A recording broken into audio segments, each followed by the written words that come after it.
그 깨달은 하나님의 말씀을 내 마음밭에 제대로 심겨 지켜며 30배, 60배, 100배의 열매를 거둘 수 있는 우리들이 되게 해 주시옵소서.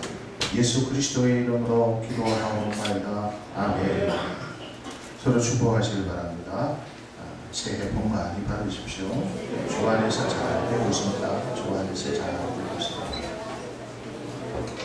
하나님 말씀 드리겠습니다. 욥기상 4장 9절 10절 말씀. 욥기상 4장 9절 10절 말씀. 한 목소리로 공독하겠습니다. 욥기상 4장 9절 10절 말씀입니다.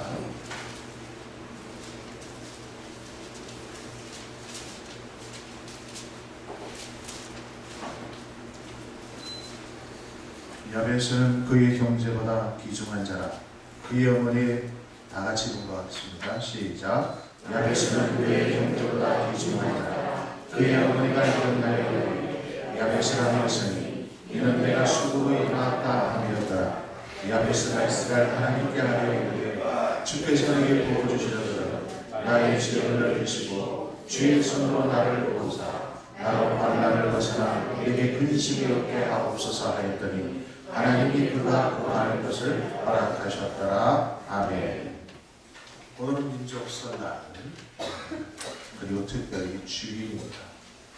2013년 이 개사년 한 해도 여러분의 가정과 한 해 모든 일들 특별히 세언약 교회에게 하나님의 풍성한 복이 넘쳐나기를 예수님의 이름으로 다시 한번 축복합니다.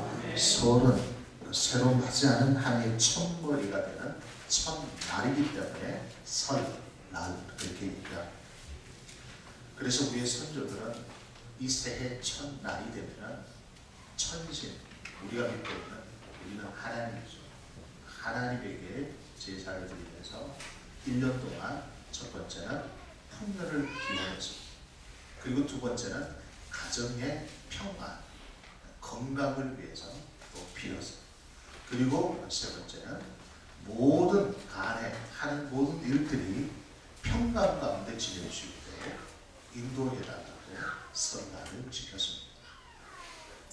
오늘 설날 특별히 주일인데 오늘 말씀을 통해서 한 해 동안 이 야베스의 기도가 여러분의 개인의 기도가 되어서 야베스가 누렸던 그 축복을 동일하게 누리는 여러분 되시기를 다시 한번 주님의 이름으로 축복합니다. 오늘 본문 말씀 그 유명한 야베스의 기도입니다. 그렇다면 첫 번째로 우리가 살펴봐야 할 말씀이 무엇인가 하면 이 야베스의 뜻입니다. 오늘 본문 9절 말씀에 보니까 야베스는 그의 형제보다 귀중한 자라 그의 어머니가 이름하여 이르되 야베스라 하였으니 이는 내가 수고로 낳았다 함이더라 그렇게 말씀을 하고 있습니다. 야베스는 연대기로 보게 되면 모세 이전의 사람입니다. 지금으로부터 4,000년 전의 사람이라고 할 수 있습니다. 고대의 사람이죠. 아마도 그는 포로 생활에 익숙했던 그런 사람이 아니었는가 그렇게 해석을 하기도 합니다. 그런데 성경은 먼저 이 야베스를 향하여 형제보다 귀중한 자 이런 별명을 붙여주고 있습니다. 하나님으로부터 특별히 귀중한 자라고 인정을 받은 자였다는 것입니다. 사람으로부터 인정을 받는 것도 중요하지만 하나님으로부터 인정을 받았다는 것은 얼마나 귀한 일입니까? 왜 그가 하나님으로부터 인정을 받을 수밖에 없었습니까? 그것은 바로 그의 기도 때문이었습니다. 우리가 기도 하나만 제대로 한다 할지라도 잘해도 하나님으로부터 존귀한 자, 귀중한 자라는 별명을 얻을 수 있습니다. 하나님이 인정하는 사람이 얼마나 복된 일입니까? 바울도 디모데를 향하여 고백했습니다. 디모데후서 2장 15절 말씀에 보면은 내가 진리의 말씀을 옳게 분별하여 부끄러울 것이 없는 일꾼으로 인정된 자로 자신을 하나님 앞에 드리기를 힘쓰라. 부끄러움이 없는 일본으로 하나님께서 인정한 자로 쓰임을 받기를 원했다는 것입니다. 자녀를 낳으신 어머니들 가운데 상대적으로 쉽게 낳은 자녀가 있는 반면에 아주 어렵게 낳은 난산을 하는 자식들이 있습니다. 아마도 야베스의 어머니가 야베스를 낳을 때 너무나 힘이 들어서 그때 자식을 놓고 이름을 야베스라고 지었던 것 같아요. 야베스의 뜻이 무엇입니까? 그가 고통을 불렀다. 그가 고통을 불렀다. 그런 뜻을 가지고 있습니다. 한 가정에 아이가 태어나게 되면 얼마나 기쁘고 좋은 일입니다. 아이가 태어났습니다. 그런데 이 아이가 너무나 연약한 온 집안에 고통을 가져다 주는 그런 아이라고 한다면 가족들이 얼마나 어렵겠습니까? 장애우를 가진 가정의 식구들은 말로 표현할 수 없는 고통이 있다고 합니다. 바로 야베스는 가정의 기쁨을 가져다 준 아이가 아니라 아이의 고통을 통째로 가정에 가져다 준 아이였다는 것입니다. 그래서 수고로이 낳았다고 기록을 하고 있는 것입니다. 어떤 학자들은 임신기간이나 출산 과정에서 어머니가 심적 고통을 겪으면서 야베스를 낳았다. 혹자들은 야베스의 이러한 이름을 가지고 부모가 원치 않았던 자식이었다. 사생아였다. 사생자였다. 이렇게 해석을 하기도 합니다. 야베스의 출생은 축복받지 못하는 그런 상황 가운데서 태어났던 것입니다. 고통만을 가져오는 아이. 고통의 순간만이 기다리고 있었던 그런 자였습니다. 그래서 야베스는 어릴 적부터 아마 큰 약점을 가지고 있었을 거예요. 주변에 있는 사람들 비난의 환상이 있었을 것입니다. 네가 태어나지 않았더라. 네가 아예 나지 않았더라면 좋았을 텐데. 그런 소리를 들은 이 야베스는 환경 앞에, 그런 부정적인 환경 앞에 좌절하지 않고 오히려 그런 상황에서 돌파구를 찾아낸 것입니다. 내가 할 수 있는 일이 무엇일까? 나는 하나님 앞에서 기도하는 것밖에는 없다. 그래서 그는 기도에 모든 가치를 두었다는 것입니다. 그래서 특별히 성경은 이 야베스의 기도를 소개하고 있는 거예요. 그렇다면 구체적으로 야베스가 어떻게 기도했기 때문에 하나님께서 그를 귀중한 자로 여겼는가? 정말로 하나님으로부터 인정을 받을 수밖에 없었는가? 그의 기도를 살펴보는 것이 중요하겠죠. 자, 10절 말씀을 다시 한번 보십시오. 10절 말씀 다 같이 우리 함께 다시 한번 봉독하겠습니다. 시작. 야베스가 이스라엘 하나님께 하려 이르되 주께서 내게 복을 주시려거든 나의 지역을 넓히시고 주의 손으로 나를 도우사 나로 환난을 벗어나 내게 근심이 없게 하옵소서 했더니 하나님이 그가 구하는 것을 허락하셨더라. 첫 번째 이 야베스가 기도한 내용이 무엇입니까? 하나님 복 좀 주세요. 다 같이 따라하겠습니다. 복 좀 주세요. 우리 기독교 신앙은요, 기복주의 신앙이 아니고 기복신앙입니다. 우리 기독교는 복을 기리는 종교. 그런데 이것이 이전주의로 가게 되면 잘못될 수가 있어요. 하나님께서는 우리에게 지금도 복 주시기를 원하시는 분이십니다. 복 주시기를 원하셔요. 주께서 내게 복을 주시려거든. 개역 성경에 보면 옛날 성경이죠. 원컨대 주께서 내게 복의 복을 더하사 이렇게 되었습니다. 옛날 성경이 더 번역이 잘 되었습니다. 복 중에 복을 주십시오. 이렇게 풀어서 설명할 수 있습니다. 하나님, 제게 복을 좀 주십시오. 정말로 나는 하나님으로부터 복을 받지 아니하면 나는 살아갈 수 없는 그런 연약한 자입니다. 복도 시시한 복이 아니라 복 중에 가장 좋은 복을 내게 내려주십시오. 그 하나님의 복을 내가 받지 아니하면 나는 살아갈 수 없습니다. 이렇게 풀어서 설명할 수 있습니다.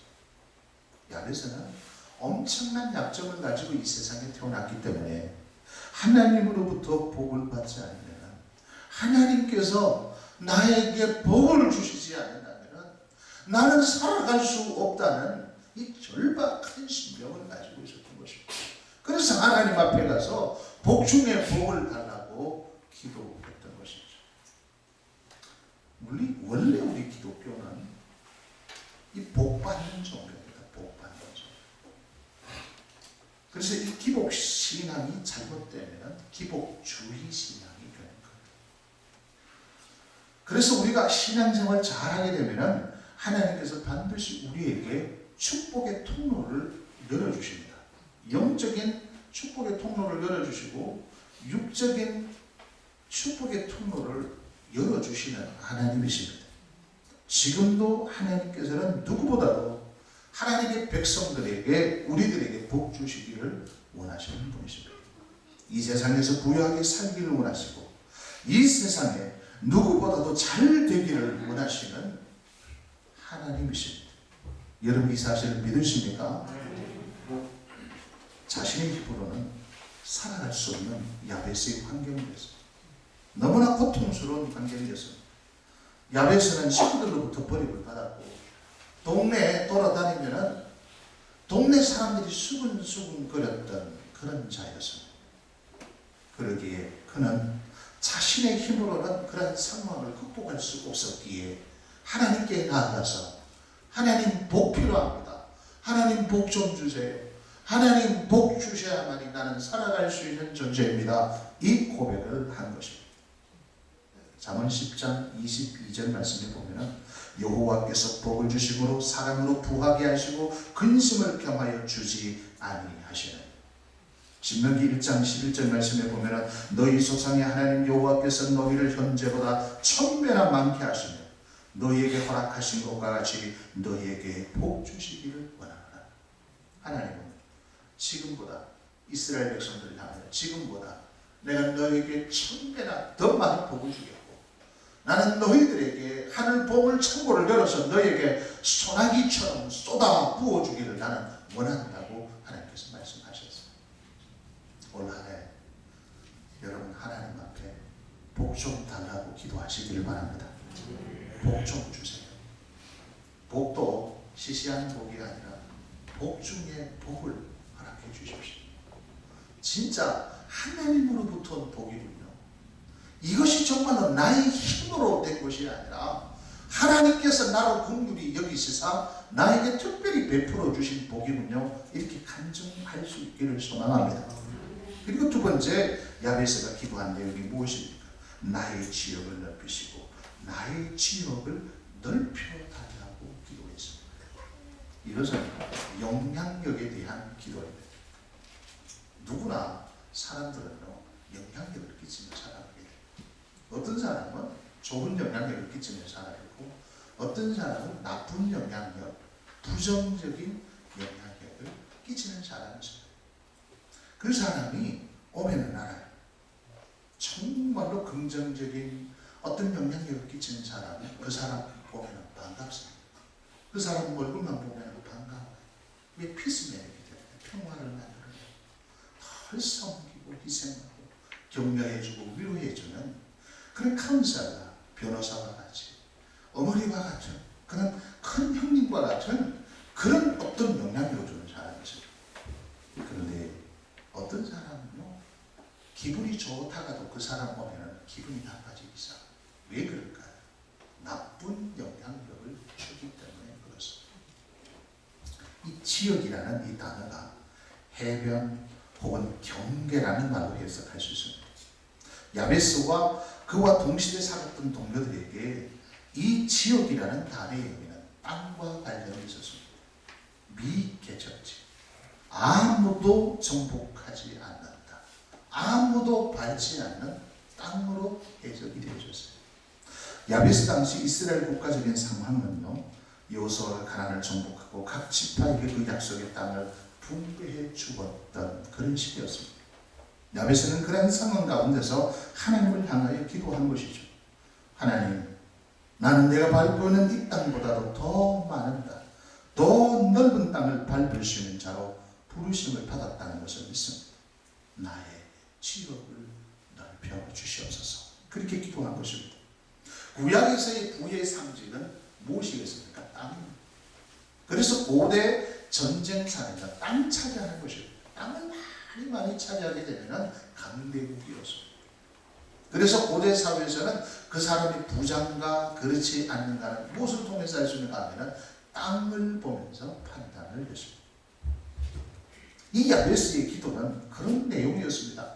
하나님, 내게 복의 복을 주시되 가장 먼저 지역을 넓히시는데 나에게 땅의 기업을 허락해 주시옵소서. 그렇게 기도한 것입니다. 우리가 야베스이라는 기도의 내용을 따라서 우리가 동일하게 하나님 나에게 땅 좀 주십시오 그렇게 기도할 수도 있습니다. 내가 장사하는 그 기업이 점점 확장되는 것 또한 기도할 수 있습니다. 지금보다 더 많은 사업처를 허락해 달라고 기도할 수도 있습니다. 그러나 거기에 멈춰버리면 그것은 하나님이 기뻐하시는 영향력이 나타나지 않는다는 것입니다. 항상 우리 그리스도인들은 목적과 이유가 있어야 됩니다. 하나님, 내 기업이 점점 확장되게 해 주십시오. 그 다음에는 분명한 목적이 있어요. 이유가 있어야 됩니다. 하나님께서 물으십니다. 내가 너의 기업을 넓혀줄 테니까, 내가 너에게 땅을 줄 테니까, 장사를 잘 되게 해줄 테니까 너는 무엇을 하게 되냐? 거기에 대한 성경적인 대답이 있어야 합니다. 그게 바로 영향력입니다. 세상의 원리를 따라 사업을 하면서 하나님께 만약에 복을 구하게 된다는 것은 소문입니다. 그러나 우리가 하나님의 원리를 따라서 사업을 하면서 하나님에게 구하는 것은 너무나 당연한 것이죠. 먼저 우리 그리스도인들이 생각해야 할 것은 내가 하고 있는 일, 나의 직장, 바로 하나님께서 나에게 맡겨준 지역임을 알고 나의 이 지역이 점점 넓혀져서 하나님의 영광이 나타나도록 해야 된다는 것입니다. 나를 통해서, 나의 직장을 통해서, 나의 이 사업을 통해서 영향력이 나타나도록 기도해야 된다는 것이죠.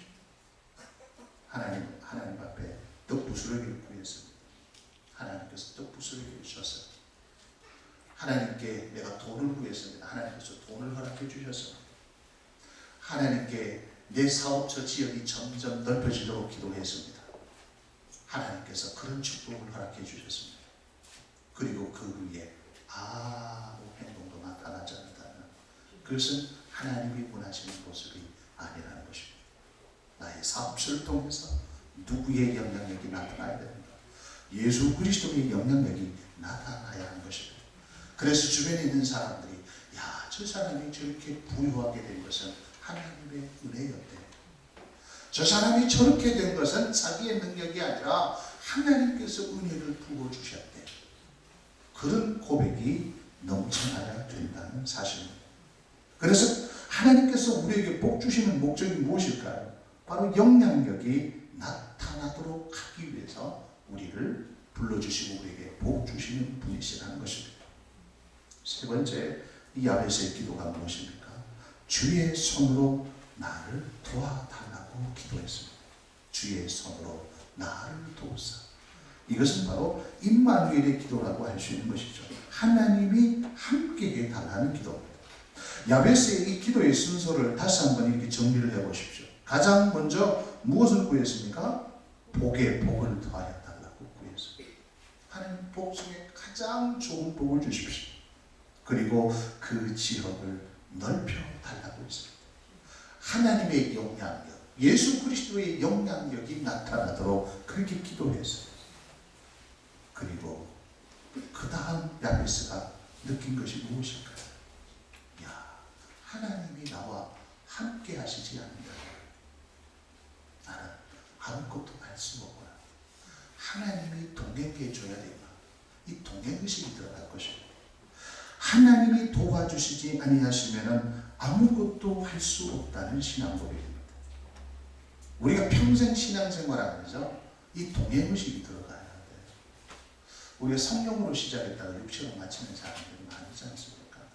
은혜를 베풀어 주셨을 때 하나님께 감사하다고 고백을 합니다. 하나님 이 문제 해결해 주셔서 감사합니다. 하나님 나에게 이런 엄청난 복을 주셔서 감사합니다. 그 다음 문제가 되죠.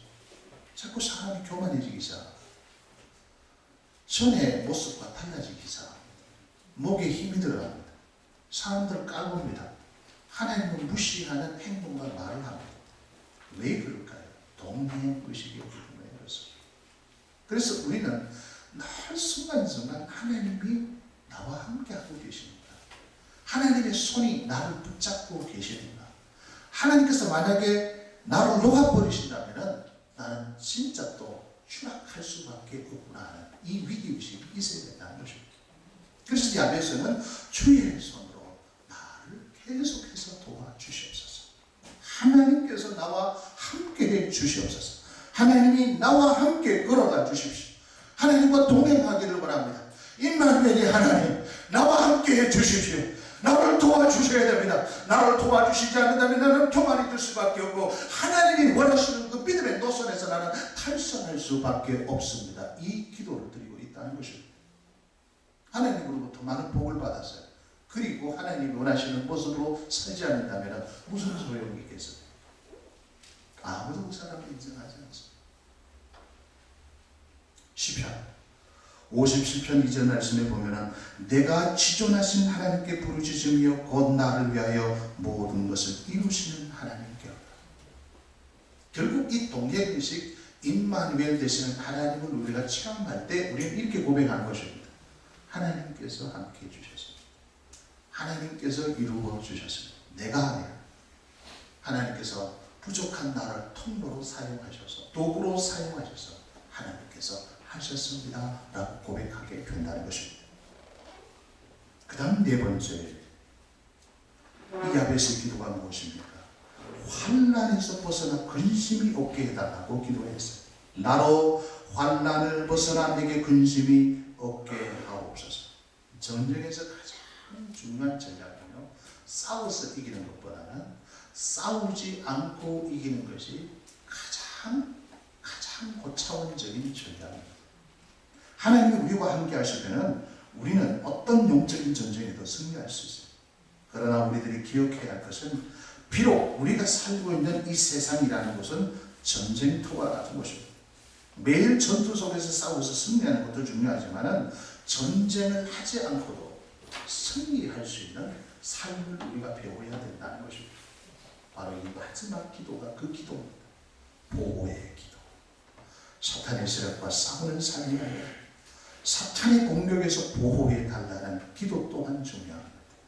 사탄이여, 나를 아무리 공격해봐라.